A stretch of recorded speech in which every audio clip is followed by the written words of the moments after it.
Hello my wonderful, beautiful friends, guys. Welcome back to our /entitled people, where people think they can do what they want, when they want, and nobody else matters. And in today's episode, we're dealing with nightmare renters, making their landlords miserable. And Opie tells a story about the time his dad destroys a renter's life because he wouldn't pay up. Guys, I hope you enjoy the stories. Don't shake your heads too hard, and as always, you can send or link your post to this email right here. So I have a story from my dad, and he allowed me to share it here.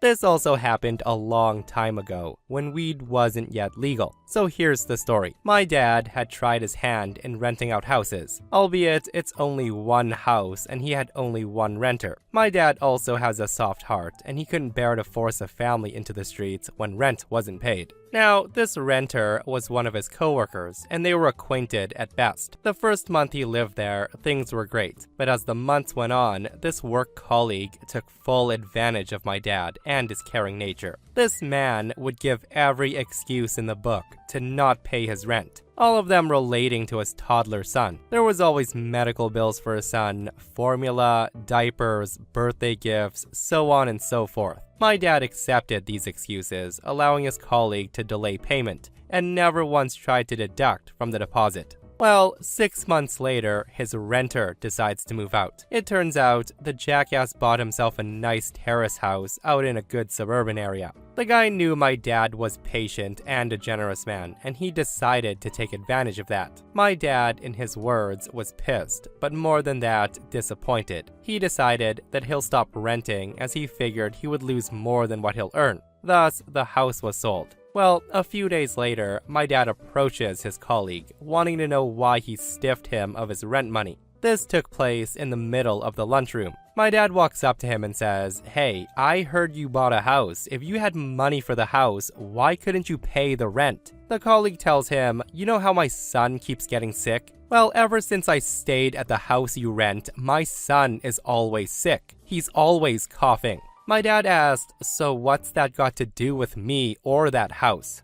This is when colleague tells him, "Well, your house probably has mold or something in the walls. So why should I pay for a home that's a hazard to mine and my son's health?" Now, this ticked my dad off. At this point, everyone had tuned into the drama being unfolded, and raising his voice, my dad laid down the truth bomb. My dad said, "I stayed in that house for 2 years with my wife and small children. Nothing happened. You know why your son keeps falling sick? Maybe it's when I went to inspect that house to sell it, the whole place reeked of weed. Every room in that house smells like marijuana. It's probably not the mold. Maybe it's poor parenting because you're hotboxing your kid in your house 24/7. Now, if you've ever been slammed by the truth so hard that it left you speechless, that's essentially what happened. The colleague was stunned. The guy didn't say a single word to my dad before turning around and walking away. My dad, having vented that, left to go do his own business. Colleague, not denying outright that he didn't do drugs, caused the rumor to spread like wildfire, with him ending up needing to do a drug test. Unsurprisingly, he failed that, which led to him being let go as the job site my dad worked at had a zero tolerance for drugs. Now you may think that's the end, but obviously, no job means no income. No income means he can't make the monthly installments for his new house. He fell behind.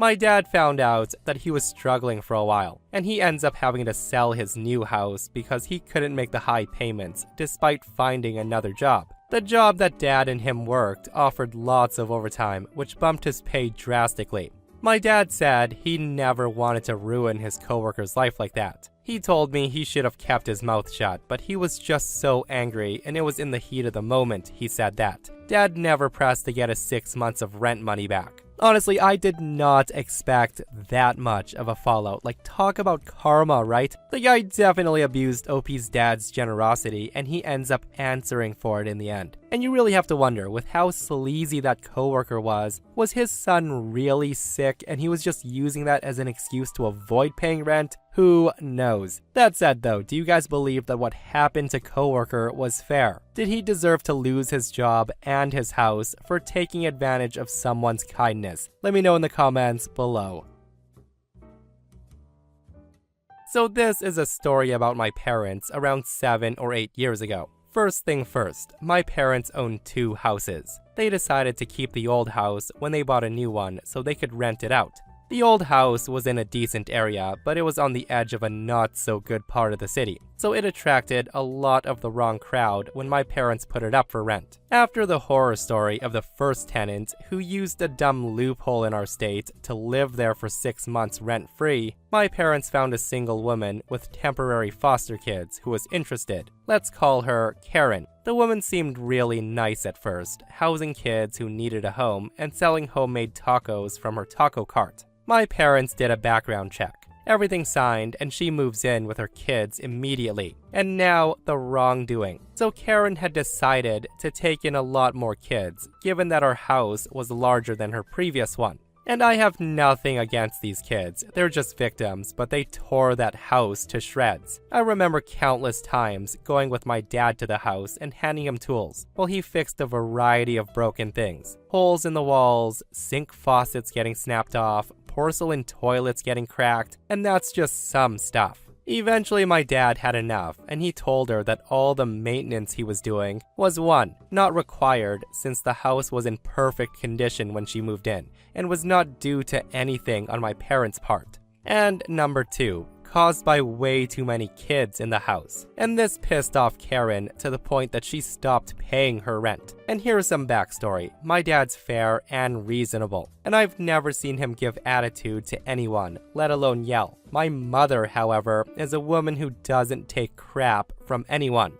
So that being said, when my mom took me with her to pick up the rent, Karen then said some nasty things to my mom, and she kind of lost it. The screaming match was awful, but there was no physical contact on either end. It just ends with Karen basically stating that she wasn't going to pay a cent until Dad comes back and continues doing all the maintenance he was doing prior. She was dead serious about this, and my parents decide to take her to court. My parents were of course pissed, because this was the second time a tenant had gotten away without paying rent. At this point, my mom wasn't going to let a freeloading, lazy, entitled woman take advantage of us. So the first thing she did was head to child services with photos of the house condition, courtesy of my father, who always took photos of the house when he went over for maintenance. They told my parents they would look into it. Next, my parents got a lawyer who collected all the photos we took before she moved in, to prove the house's condition before she moved in. Now, I wasn't in the courtroom, but from what my dad told me, it was the most satisfying thing he's ever seen. Karen's lawyer was a huge joke, and was obviously the cheapest and most inexperienced lawyer she could find. Karen and her lawyer basically tried lying for every point they made, where my dad and his lawyer simply pulled out a photo or message, completely destroying their argument. Eventually, she was contradicting herself, and the judge rules in my parents' favor. Now, my parents knew they weren't going to see a dime from Karen, given that she no longer could house the kids. But here's another thing. Because of us, it was found out that she was using her mom's name in order to house even more kids, which explains why they were given to her from the start. So she was going to answer to that too. Lastly, just to put the cherry on the cake, my parents put a lien on her taco cart, so she couldn't make money that way either. It's a funny thing in this case because the cart might have enabled her to pay the debt, but I don't know the details. And this might not be crazy entitled like the other stories on here, but you need to understand my parents are hardworking people who made something of themselves when given nothing. Piece of crap people should not take advantage of hardworking people. Well, frickin' said OP. And seriously, OP's mom is frickin' badass for going the mile to take down this entitled renter. And honestly, I hope Karen pays for everything she did because that woman is scum. Like, I feel so bad for the kids. Like, they're already in a horrible situation being in the foster care system, and then they just end up getting used to get more money from the state. Like, absolutely heartbreaking, and I hope Karen does answer for everything she did. So I'm a small-time landlord with just 4 tenants. Earlier this year, I had 2 sisters that didn't respond to my request to add one of the gal's husbands to the lease, even though he was living with them. Now, that's not a big deal, but did I mention the pit bull they also brought home without permission? I do allow pets and had previously approved their other dog. I had asked nicely in person and by email in the months leading up to the malicious compliance. They also didn't respond when I asked if they were happy there and wanted to renew their lease for the following year. So I asked again and then emailed them the notice that I would start showing the unit 2 days later. I try to be a nice landlord, I do. They had a newborn as well, so I scheduled all of the showings within a 2-hour window on the same night, so I could be in their space as little as possible. Also, because they had not responded and it was now serious crunch time for getting another tenant and my spouse worked the following 2 weeks during evening showing hours, I had the delightful inconvenience of bringing my 2- and 6-year-old kids with me to the showings. Because I'm not a corporation, I'm a small-time family landlord with kids. Just try to imagine how difficult it is to conduct business meetings with 2 kids, right? And then imagine staggering showings every 15 minutes with prospective clients who are also bringing their own kids. And just to further clutter your imagination, this is an 800 square foot, 2-bedroom apartment with a cozy entryway. So I arrive with my 2 kids to find that my tenants are still at home, along with the husband, the newborn, and the other sister's boyfriend. So that's 7 people in a small kitchen already. And then the first prospective tenants start arriving. Husbands, wives, kids, and some are showing up early, so there's 2 sets of them. That's 14 people in a small kitchen. So I'm holding my toddler and my daughter safely under the dining table coloring. I'm just chatting with the prospective tenants and directing traffic while my actual tenants prepare to depart. And if you don't know this already, it's common practice in the US to leave the premises during real estate or apartment showings. This was their first apartment, so I actually emailed them ahead of time to let them know what's generally expected at showings. Just things like have a tidy apartment and they can leave for their own convenience. They do eventually leave, after the boyfriend tells a prospective tenant that he, in fact, also lives there. I just carry on with an exhausting scheduling of showings, and then have my new tenants all picked out and a lease signed by the next day, which is awesome, right? Well, the next night, I get a voicemail from the husband who's not my tenant. I saved it and just listened to it again because it still gives me the same delightful shiver of malicious compliance. In the husband's voicemail, he told me how awful it was that my children touched his infant's things, which they didn't, and how they had to sterilize everything to keep their infant from being sick, and how inconvenient it was to have showings with only 2 days' notice, and how unprofessional I was to bring my own kids. He then ends the voicemail by asking if I could be more professional in the future. And you can hear it, can't you? The deep shiver of malicious compliance vibrating through my offended being. So the next morning, I start issuing professional lease violation notices. One for the extra residents of the unit, hubby and boyfriend, one for the dog, and a few additional ones for building concerns I noted during the showings. They ignored the violation notice, which I sent by certified mail, and thoughtfully, also by email. I decided to be even more professional, so 30 days later, I issue a 5-day notice to vacate. I also called their mom, who's their emergency contact, as an eviction notice is an emergency. And did I mention that their lease was due to end just a few weeks later? But it would be unprofessional of me to let these violations slide until then. 3 days later, they'd magically sent me all the information I requested, removed the other dog, licensed the first dog, and gotten the required pet insurance. They moved out on their lease termination date, and skipped out on their last electric bill and left the unit in damaged condition. And despite my professional security deposit disposition statement and request for payment, they ignored all those notices until I stated that I would proceed to small claims court by X date for the total due beyond their security deposit. On X date, they replied, stating they didn't think it was fair that they should have to cover damages to the unit or pay any more money towards their utility bill. 2 months later, they were in the lobby of the courthouse, sitting across from each other on the uncomfortable waiting room benches. They're laughing among themselves about how they're gonna get their full security deposit back. Meanwhile, I'm just quietly reviewing my presentation notes to the judge and my sizable stack of evidence, photographs, videos, etc. This was my first time in court, but I wasn't laughing, I was preparing. 1 hour later, we're back in the lobby, and their mom's trying to write me a check for the full amount of the judgment. She doesn't have a pen, her kids don't have a pen. I, however, have a pen.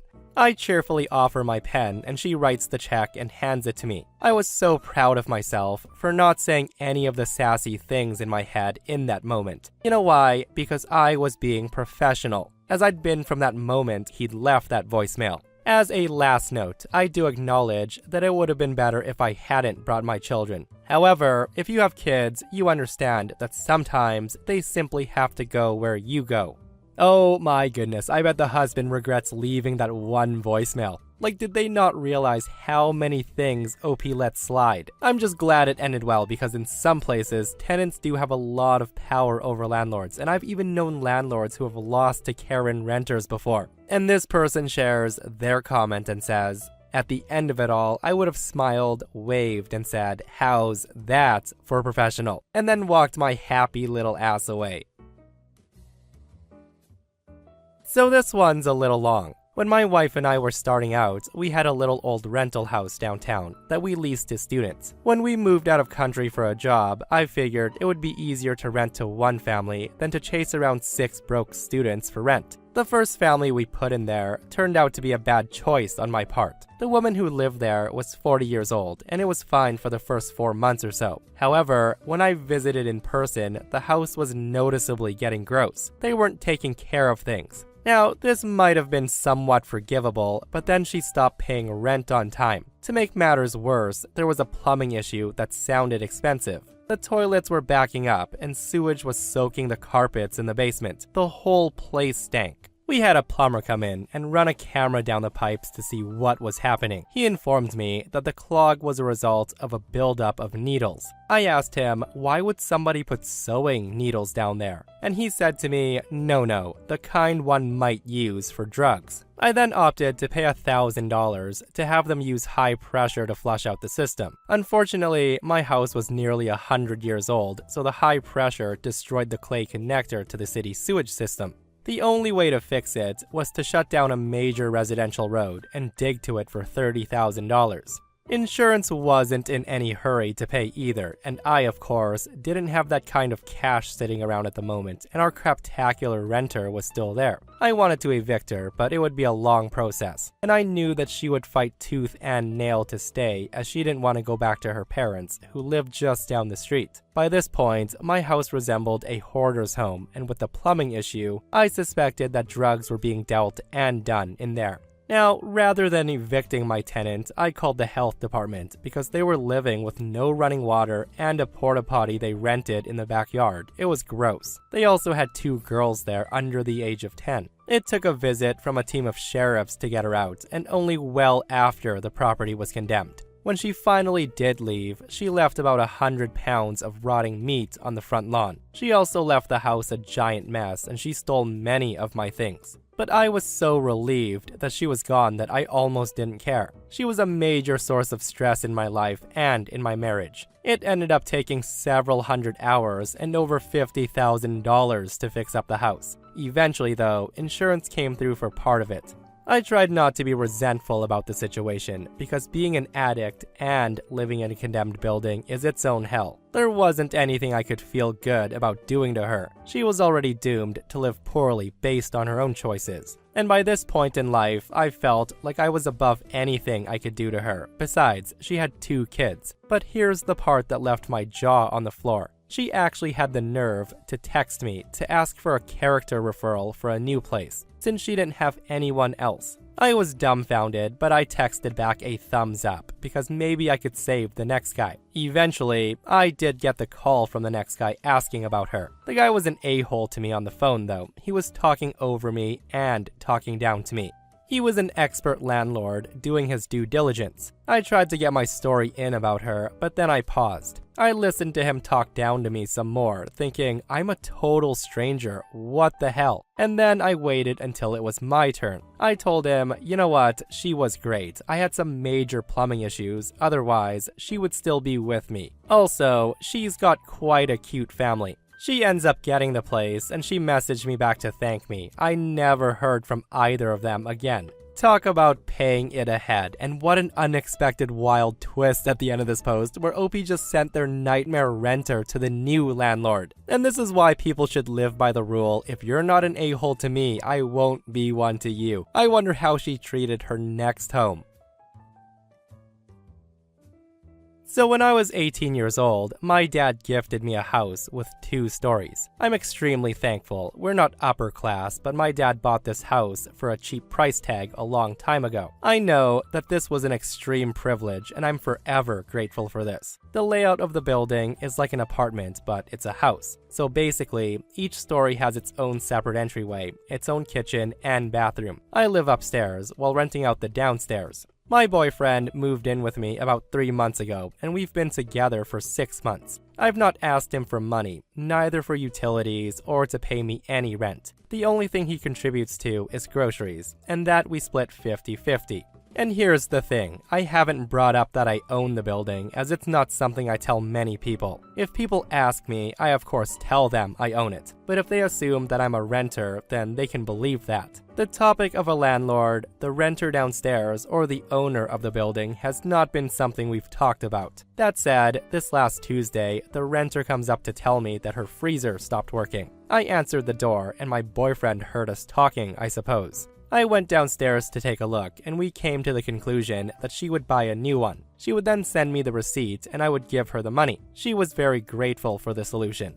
When I went upstairs, my boyfriend asked if it could be fixed. I told him no, but she was gonna buy a new one, and I would pay for it. Hearing me say that, he looked at me like I was crazy, and then asked me why the hell would I pay for her freezer. I told him because I'm her landlord and the freezer was there when she started renting. I would stand for the cost. He then asked me if I was serious, to which I said I was. He then began screaming at me, asking why the hell would I hold this information from him, and that I was an evil person. I said I was sorry for not telling him, but I didn't think it would matter. This is when my boyfriend said that he couldn't believe he was with someone who is a landlord. That all of us just use people for money, and the only thing that, quote, we people care about is money, and would rather have people be homeless than offering affordable rent. And I want to note, the downstairs is 1 kitchen, 1 bath, and 4 other rooms. I charge $500 in rent.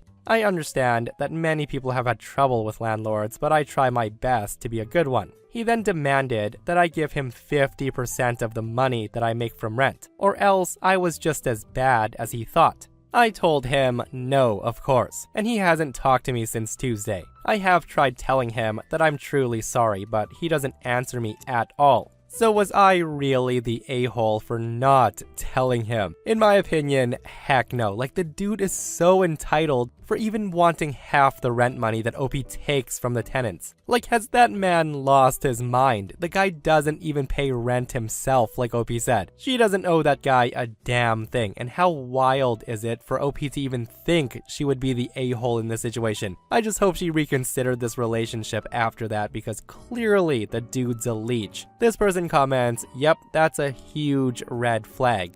The guy was more than happy to leech off of you, not pay rent, not even offering, but the moment he found out that you own the place, he suddenly demands half the money. And he has the cheek to criticize you. And landlords living off other people paying rent is evil, but his solution is for him to get half that money, so it's evil unless he gets his cut. It's very clear what kind of person he is. I totally agree. And again, I hope OP realizes it, because it just takes one bad person to ruin a good thing. And guys, let me know your thoughts. If you're in a situation like this, are you kicking the person to the curb or what? And that, my friends, brings us to another end of r/EntitledPeople. Guys, if you enjoyed the episode, give it a thumbs up. And if you're not subscribed, consider subscribing so you don't miss these crazy stories. And if you missed the last episode on the channel, it's an r/EntitledPeople episode. Another one where psycho Karens think they own houses, other people's houses. It's such a wild episode, so go check it out if you haven't. And myself and Stevie Boy will see you guys in the next one. We love you.